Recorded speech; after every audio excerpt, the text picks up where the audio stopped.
Hello दोस्तों, स्वागत है आपका आपके अपने YouTube channel Anshika online solution पर। दोस्तों, हम इस वीडियो में बात करने वाले हैं RRB assistant loco pilot online form 2024 का आवेदन कैसे करें। क्या प्रोसेस है, पूरी जानकारी आपको इस वीडियो में हम देने वाले हैं। दोस्तों, वीडियो को पूरा ध्यान से देखें ताकि आपको पूरी जानकारी मिल सके और आवेदन करने में भी कोई असुविधा ना हो। दोस्तों, सबसे पहले तो हम इंपॉर्टेंट डेट्स की बात करते हैं, यानी कि आप इसका फॉर्म कब से कब तक भर सकते हैं। दोस्तों, आप इसका फॉर्म 20 जनवरी 2024 से 20 फरवरी 2024 तक भर सकते हैं। और इसमें दोस्तों कुल मिला के असिस्टेंट लोको पायलट के लिए जो वैकेंसी दी गई है 5,996 वैकेंसी दी गई है। और एज लिमिट जो दी गई है 18 से 30 साल की एज लिमिट दी गई है। और दोस्तों अब एग्जामिनेशन फी की बात कर लेते हैं, यानी कि जो अप्लीकेबल एप्लीकेशन फी लगने वाली है वो दोस्तों जनरल ओबीसी ईडब्ल्यूएस के लिए 500 रुपए का शुल्क दिया गया है, यानी कि जनरल ओबीसी ईडब्ल्यूएस कैंडिडेट को 500 रुपए का शुल्क देना होगा। और उसके साथ ही साथ अगर आप सीबीटी फर्स्ट में अपीयर होते हैं तो आपके खाते में 400 रुपए रिफंड कर दिए जाएंगे। और दोस्तों SC ST ex serviceman female candidate के लिए 250 रुपए का शुल्क दिया गया है। अगर आप फर्स्ट यानी कि सीबीटी फर्स्ट स्टेज एग्जाम को अपीयर करते हैं तो आपके खाते में पूरे 250 रुपए वापस कर दिए जाएंगे।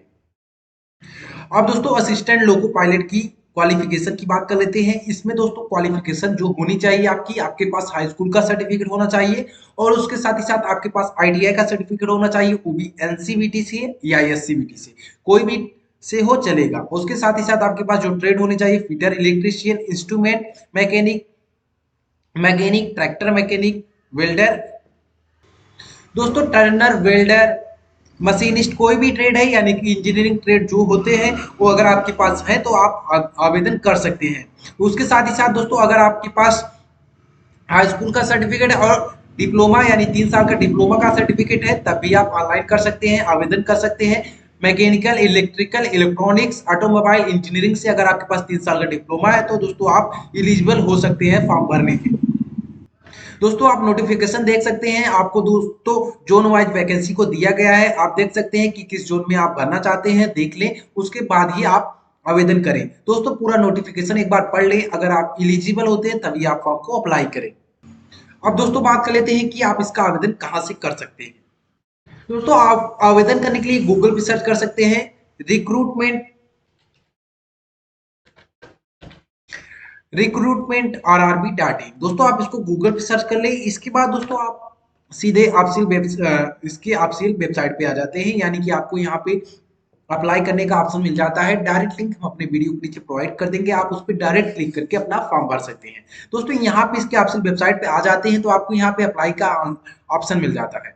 अगर आप दोस्तों नए कैंडिडेट हैं तो क्रिएट एन अकाउंट पे क्लिक कर सकते हैं। अगर आप ऑलरेडी रजिस्टर्ड हो चुके हैं तो ऑलरेडी हैव एन अकाउंट पे क्लिक करेंगे। तो दोस्तों हम नए कैंडिडेट के लिए क्रिएट एन अकाउंट पे क्लिक करके बता देते हैं। आप दोस्तों इस पे क्लिक कर लें, यहाँ पे क्लिक करते हैं तो कुछ इंस्ट्रक्शंस मिल जाते हैं। आप दोस्तों एक बार इंस्ट्रक्शन जरूर पढ़ लें।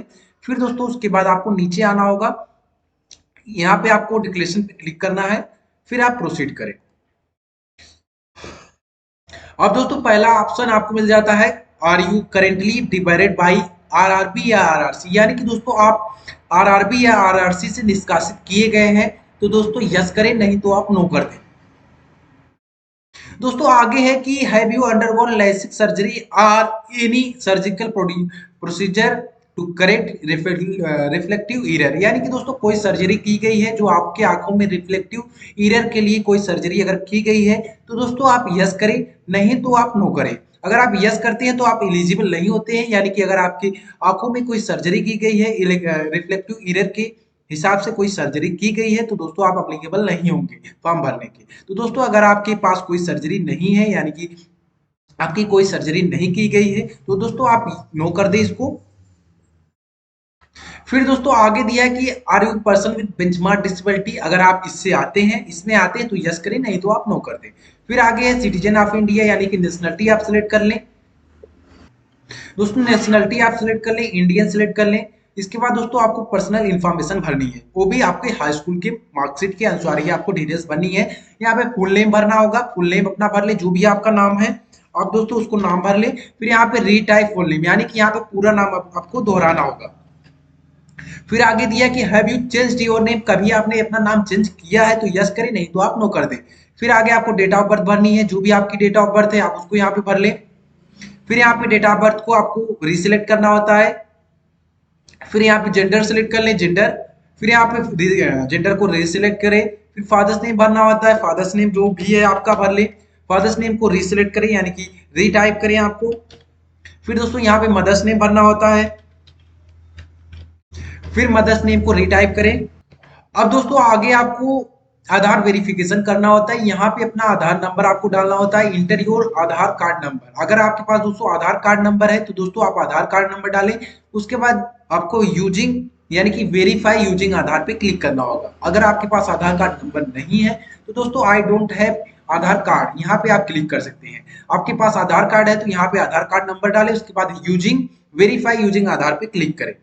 फिर आपको दोस्तों आगे कांटेक्ट डिटेल्स भरनी होती है। यहाँ पे आपको ईमेल आईडी भरनी होती है, ईमेल आईडी को भरे।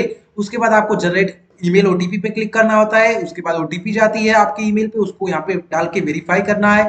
फिर मोबाइल नंबर भरे, मोबाइल नंबर पे आपको ओटीपी यहाँ पे भेजनी होगी, जनरेट मोबाइल ओटीपी। फिर आपको मोबाइल की ओटीपी यहाँ पे डालनी होगी। फिर दोस्तों आपको यहाँ पे पासवर्ड बनाना होगा। पासवर्ड दोस्तों आप capital letter, small letter, special character और नंबर का इस्तेमाल करके आप पासवर्ड बना लें। फिर दोस्तों पासवर्ड को कंफर्म कर ले। इसके बाद अपना कैप्चा कोड यहाँ पे भरे। फिर दोस्तों प्रीव्यू और क्रिएट एन अकाउंट पे क्लिक करके अपना अकाउंट बना ले। दोस्तों प्रीव्यू पे क्लिक करके डिटेल्स देख लिए, डिटेल्स सब सही है तो आप उसको फाइनल सबमिट करें। अब दोस्तों आप देख पा रहे हैं user name created successfully, user created successfully, आपके मेल या मोबाइल पे डिटेल्स भेज दी जाती है। अब दोस्तों आपको यहाँ पे साइन इन योर अकाउंट पे क्लिक यानी कि अब आपको डिटेल्स को लॉगिन करना है। यहाँ पे दोस्तों आप मोबाइल नंबर या ईमेल आईडी के द्वारा लॉगिन कर सकते हैं। यहाँ पे मोबाइल या ईमेल आईडी डालें, उसके बाद अपना पासवर्ड जो आपने बनाया हुआ है उसको यहाँ पे डालें। फिर दोस्तों कैप्चा कोड भरें, फिर आप लॉगिन करें। दोस्तों आप लॉगिन करते हैं तो आपको ऐसा पेज दिखाई देता है, आप इसको देख ले जरूर एक बार। फिर इसके बाद आपको ऑनलाइन एप्लीकेशन पे क्लिक करना होगा। अब दोस्तों यहाँ पे आपको चूज करना है कि आप किस आरआरबी के लिए अप्लाई करना चाहते हैं, यानी कि किस डिवीजन के लिए अप्लाई करना चाहते हैं। आप एक बार नोटिफिकेशन जरूर देख लें। दोस्तों आप जोन सेलेक्ट कर लें। जोन सेलेक्ट करने के बाद आपको यहाँ पे जो भी जितने भी उसके अंदर आते हैं जोन आपको यहाँ पे दिखाई देगी।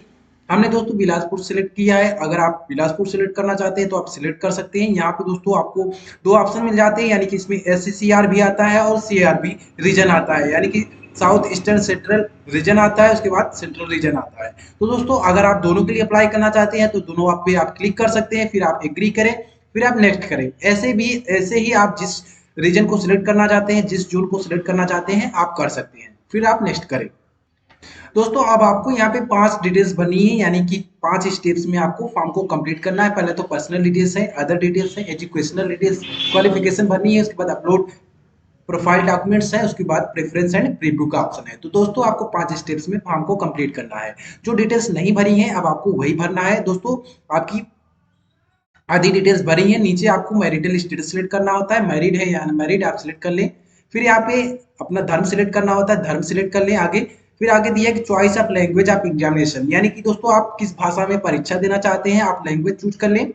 फिर यहाँ पे आपको आगे परमानेंट विजिबल मार्क्स आइडेंटिफिकेशन, यानी कि दोस्तों आपको यहाँ पे दो परमानेंट विजिबल मार्क आपको भरने होंगे, यानी कि जो शरीर पे परमानेंट दिखने वाले मार्क्स हैं वो आप यहाँ पे दोनों में भर दें। जैसे कि कट ऑफ मार्क हो गया या मोल हो गया या कुछ भी हो गया, आप उसको यहाँ पे भर सकते हैं। 2 विजिबल मार्क्स आपको भरने हैं। उसके आगे दोस्तों आपको कम्युनिटी डिटेल्स भरनी है। आप किस कैटेगरी से बिलोंग करते हैं, general, SC ST OBC EWS, तो जो भी आपकी कैटेगरी है आप उसको चूज कर लें यहाँ पे। फिर आगे आपको पोस्टल एड्रेस भरना होता है। यहाँ पे प्रेजेंट एड्रेस दिया है, उसके आगे परमानेंट एड्रेस दिया है। तो दोस्तों प्रेजेंट एड्रेस अपना स्टेट सेलेक्ट कर लें,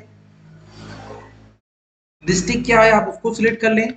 फिर यहाँ पे दोस्तों आपको पूरी एड्रेस भरनी होती है, विलेज या टाउन क्या है आप उसको यहाँ पे भर लें, सिटी क्या है भर लें, पिन कोड क्या है उसको भर लें। आगे परमानेंट एड्रेस है तो दोनों अगर सेम है तो आप यहाँ पे सेम पे यहाँ पे नीचे पे टिक क्लिक करें तो आपका दोनों सेम हो जाता है। अगर आपका अलग अलग डिटेल्स है तो आप अलग अलग दोस्तों भर के सेव कर ले डिटेल्स। दोस्तों आगे आपको कैटेगरी डिटेल्स यानी कि एक सर्विसमैन डिटेल्स भरनी है। अगर आप अप्लीकेबल है तो यस करिए, नहीं तो आप नो कर दें। फिर आगे दिया है इकोनॉमिक वीकर सेक्शन, यानी कि EBC, इकोनॉमिकली बैकवर्ड क्लास से आते हैं तो आप यस करिए, नहीं तो आप नो कर दें। फिर आगे है कि details of serving railway applicant, अगर आप रेलवे के एम्प्लॉय हैं तो आप यस करिए, नहीं तो आप नो कर दें। आगे दिया है कि करंट एम्प्लॉय स्टेटस, अगर आप एम्प्लॉयड हैं तो यस करिए, नहीं तो आप नॉट एप्लीकेबल कर सकते हैं।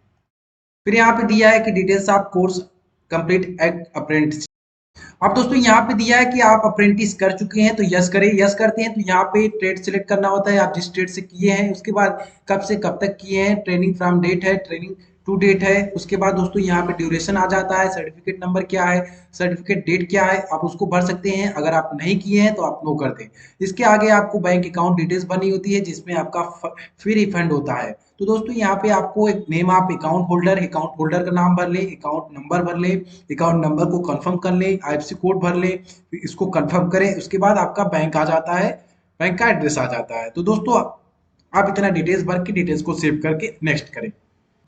अब दोस्तों आगे आपको क्वालिफिकेशन डालनी होती है लोको पायलट की। यहाँ पे दोस्तों क्वालिफिकेशन देख लें, इसमें से जो भी क्वालिफिकेशन है आप उसको चूज कर लें। पहले में तो दिया है कि हाई स्कूल, उसके बाद आईटीआई ट्रेड दिया गया है, उसके बाद दिया गया है कि आपके पास हाई स्कूल का सर्टिफिकेट हो, उसके साथ ही साथ अप्रेंटिस का भी सर्टिफिकेट हो। उसके आगे दिया है कि 3 साल का डिप्लोमा हो आपके साथ आपके पास। तो दोस्तों जो भी है आप उसको सिलेक्ट कर ले। पहले तो आपको हाई स्कूल की डिटेल भरनी होती है, हाई स्कूल किस स्ट्रीट से आपने पास किया है उसको भर ले, डिस्ट्रिक्ट कौन सा है उसको आप भर ले, बोर्ड कौन सा है उसको यहाँ पे भर ले, डेट ऑफ पासिंग क्या है, पासिंग डेट क्या है आप उसको भर ले, फिर आपका हाई स्कूल का क्या रोल नंबर है आप उसको यहाँ पे भर के ऐड करें। अब दोस्तों आपको इसेंशियल क्वालिफिकेशन भरनी है। यहाँ पे क्वालिफिकेशन दी गई है, एनएससी है यानी कि नेशनल अप्रेंटिस सर्टिफिकेट है, आईटीआई है, 3 साल का डिप्लोमा है, या तो डिग्री इन इंजीनियरिंग है। तो दोस्तों आपके पास इनमें से जो भी है आप उसको सिलेक्ट कर लें। तो दोस्तों हमारे पास आईटीआई है तो हम आईटीआई को सिलेक्ट कर लेते हैं। आईटीआई सिलेक्ट करते हैं तो आपको यहाँ पे आईटीआई के ट्रेड का नाम भरना होगा, आप किस ट्रेड से आईटीआई किए हैं ट्रेड सिलेक्ट कर लें। फिर यहाँ पे स्टेट कौन सा है आप उसको सिलेक्ट कर लें, डिस्ट्रिक्ट कौन सी डिस्ट्रिक्ट से आपने पास किए है उसको सिलेक्ट कर लें, इंस्टीट्यूट का नाम क्या है उसको भर लें, डेट ऑफ पासिंग क्या है उसको भर लें, सर्टिफिकेट इशूड बाय एनसीवीटी या एससीवीटी आप उसको सिलेक्ट कर लें, सर्टिफिकेट टाइप है यानी कि एनटीएस एनटीसी है या स्टेट ट्रेड सर्टिफिकेट है, यानी कि अगर आपका नेशनल ट्रेड सर्टिफिकेट है तो आप इसको सिलेक्ट करें, स्टेट ट्रेड सर्टिफिकेट है तो आप इसको सिलेक्ट करें। फिर दोस्तों आप डिटेल्स को ऐड कर लें। डिटेल्स को ऐड करने के बाद आप नेक्स्ट करें। तो दोस्तों इसके अलावा आपके पास और कोई क्वालिफिकेशन है आपके पास तो ऐड कर सकते हैं, नहीं तो आप नेक्स्ट करें। अब दोस्तों आगे आपको फोटो और सिग्नेचर अपलोड करनी है। फोटो की यहाँ पे सैंपल दी गया है, 20 सैंपल फोटो देख सकते हैं कि कैसा फोटो होना चाहिए। यहाँ पे नीचे वाला ही सही है, यानी कि इसी के हिसाब से आपका फोटो होना चाहिए। अब दोस्तों देख लेते हैं कि क्या कंडीशन फोटो में होनी चाहिए। तो दोस्तों यहाँ पे स्पेसिफिकेशन दी गई है फोटो की। पहले तो दिया गया है कि कलर फोटोग्राफ होनी चाहिए, और जो फोटोग्राफ होगी वो व्हाइट बैकग्राउंड में लिखा हुआ है कि व्हाइट बैकग्राउंड में आपका फोटो होना चाहिए। उसके साथ ही साथ यहाँ पे दिया गया साइज भी दिया गया है, 35 mm इंटू 45 mm में होना चाहिए, या तो 320 गुणे 240 पिक्सल में होना चाहिए। फॉर्मेट होगा जो जेपीजी या जेपीईजी फॉर्मेट होगा। उसके साथ ही साथ जो फोटो की साइज होगी 30 से 70 केबी के बीच होगी। और दोस्तों जो फोटोग्राफ होगा मोबाइल या सेल्फी नहीं लिया गया होगा। अगर आपका मोबाइल से खींचा गया है या तो सेल्फी है तो फॉर्म रिजेक्ट हो सकता है। उसके साथ ही साथ फोटो बिना कैप या डार्क ग्लासेस के ही फोटो आपकी होनी चाहिए। और दोस्तों जो आपका चेहरा है, forehead, eye, nose and chin should be clearly visible, यानी कि सभी क्लियरली दिखाना चाहिए, दिखना चाहिए। उसके साथ ही साथ दोस्तों आप सिग्नेचर की बात कर लेते हैं। सिग्नेचर में क्या स्पेसिफिकेशन होनी चाहिए। सिग्नेचर दोस्तों ब्लैक या ब्लू पेन होनी चाहिए, वो भी व्हाइट व्हाइट पेपर पे आपकी सिग्नेचर होनी चाहिए। 50 mm से 20 mm के बीच में होनी चाहिए। वो भी सिग्नेचर होनी चाहिए रनिंग लेटर्स इन, यानी कि जो आपकी सिग्नेचर होगी वो रनिंग लेटर में होगी। और सिग्नेचर की साइज होगी 30 से 70 के बी। और यहाँ पे जो डायमेंशन दिया गया है 50 mm से 20 mm, या तो 140 पिक्सल से 60 पिक्सल में डायमेंशन होना चाहिए आपका। तो दोस्तों आप इसके हिसाब से ही फोटो और सिग्नेचर अपलोड करें। अगर आपको फोटो और सिग्नेचर बनाने में कोई भी समस्या आती है तो आप हमें कमेंट कर सकते हैं, हम उसका अलग से वीडियो बना के आपको जरूर बता देंगे। दोस्तों फोटो अपलोड करने के लिए यहाँ पे आपको चूज फाइल पे क्लिक करना होगा। उसके बाद आपको फोटो सिलेक्ट करनी होगी, उसी हिसाब से सिग्नेचर भी आप चूज पे क्लिक करके अपना सिलेक्ट कर लें। दोस्तों फोटो सिग्नेचर अपलोड करने के बाद यहाँ पे नीचे आपको अपलोड एंड सेव का ऑप्शन मिल जाता है, आप इस पे क्लिक कर लें, सेव कर लें, फिर नेक्स्ट करें। अब दोस्तों लास्ट में आपको select exam trade for part B आप सीबीटी 2, यहाँ पे आपको ट्रेड सिलेक्ट करना होता है। आपको सीबीटी 2 के लिए अपना ट्रेड सिलेक्ट कर लें, आपने जिस ट्रेड के लिए यानी कि जिस ट्रेड से आईडीआई की हुई है आप उसको सिलेक्ट कर लें। फिर दोस्तों आपको यहाँ पे मिल जाता है चेंज करने के लिए। अगर आप आरआरबी जोन चेंज करना चाहते हैं तो यहाँ पे क्लिक करके चेंज कर सकते हैं। नहीं चेंज करना चाहते हैं तो सही है सब। तो दोस्तों यहाँ पे आप ऊपर नीचे भी कर सकते हैं। यहाँ पे आप अगर चाहते हैं कि हमारा ये प्रेफरेंस ऊपर हो या नीचे हो तो आप इसको कर सकते हैं। फिर यहाँ पे आपको आई हैव एक्स्ट्रा, यानी कि दोस्तों आपको यहाँ पे क्लिक करना होगा कि आपने चेक कर लिया है सही से। फिर आपको डिक्लेरेशन पढ़ लेनी होगी। फिर आप यहाँ पे क्लिक कर सकते हैं। यहाँ पे प्लेस का नाम भर लें, जो भी प्लेस का नाम है उसको यहाँ पे भर लें। फिर यहाँ पे दोस्तों आप डिटेल्स को प्रीव्यू कर सकते हैं, प्रीव्यू एप्लीकेशन कर सकते हैं, देख लें डिटेल्स सब सही है तो फाइनली सबमिट करें। दोस्तों डिटेल्स देख लें सब सही है तो यहाँ पे आई इस पे क्लिक करें। अगर आप एडिट करना चाहते हैं तो एडिट कर सकते हैं। सब सही डिटेल्स है तो दोस्तों आप फाइनली सबमिट करें। दोस्तों लास्ट में आपको फीस पेमेंट का ऑप्शन मिल जाता है। आप दोस्तों यहाँ पे पे नाउ पे क्लिक करें। पे नाउ पे क्लिक करके फीस पेमेंट कर लें। जो भी आपका फीस लग रहा है आपको यहाँ पे दिखाई देगा। तो दोस्तों आप पे नाउ पे क्लिक करें।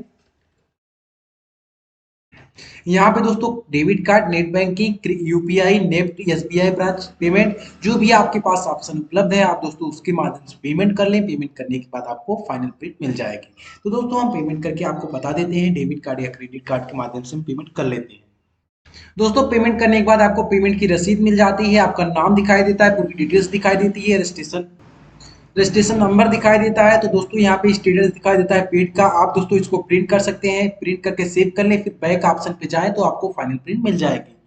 अब दोस्तों आप सीधे माई एप्लीकेशन पे पहुंच जाते हैं। आपको यहाँ पे रजिस्ट्रेशन नंबर, पोस्ट का नाम दिखाई देता है, पेमेंट स्टेटस दिखाई देती है। अब आप यहाँ पे व्यू एप्लीकेशन पे क्लिक करके अपना एप्लीकेशन फॉर्म डाउनलोड कर सकते हैं।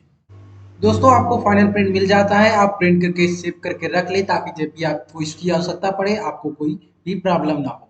दोस्तों अगर आपको हमारे द्वारा दी गई जानकारी अच्छी लगी हो, यानी कि हमारे द्वारा दी गई जानकारी से आपने अपना फॉर्म कंप्लीट कर लिया है, तो दोस्तों वीडियो को लाइक करें, ज़्यादा से ज़्यादा शेयर करें ताकि ज़्यादा से ज़्यादा लोग फॉर्म को अप्लाई कर सकें।